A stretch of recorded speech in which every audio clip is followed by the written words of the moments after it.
તો મિત્રો આજે તો જેમ તેમ ઉઠીને ઊંઘરાયેલો મોડો લઈને બગાવ ખાતો ખાતો ખેતરે પહોંચી ગયો ને રસ્તામાં કચલો મળ્યો ઈહો કેવા લાગી ગયો કેવલા કોઈ ફોલો સબસ્ક્રાઇબ નહીં કરતા આમ વિડિયો બનાવીને ફાફા માર્યા કરે ઉજાગરો કર્યા કરે શાંતિથી હોઈ જતો હોય તો પાતણે હાચી કીધી પછી મેં નહાડી મૂકી એને વાળમાં તો કઈ હવા જ નહીં પણ ટોપી ભૂલી ગયો એટલે વાળ બગડી જાય એમ કરીને ખોભે ભરાવે આજે તો પેલા અમુક કાકા લોકો અઠવાડામાં થેલું લઈને શાકભાજી લેવા હારું નીકળી પડે તેવો જ મેં તો ભારા લઈને જાય કર કે માથે જયારે ભારા વેવાના તો ત્યારે તો ટોપી નહીં મળી ને હવે ગાડી પર વેવાના ત્યારે ટોપી પહેને વેયા કરજો ક્યાં ગુંડા બનેગા રે તું? ઘરે આવ્યો ત્યારે પાછલા બંને મોર ગાવા હારું લાગી રહેલા રોટલો ફૂલે નહીં जय भोलेनाथ जय भोलेनाथ जय भोलेनाथ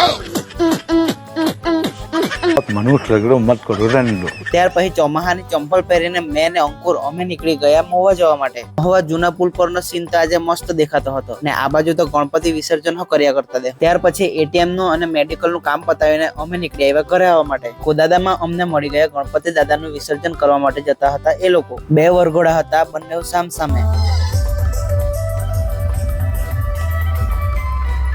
ત્યાર પછી બિલખડી ગ્રાઉન્ડ પર આવીને અમે તો ખાઈ લાયખો કોન. પછી આવતા રહ્યા ઘરે.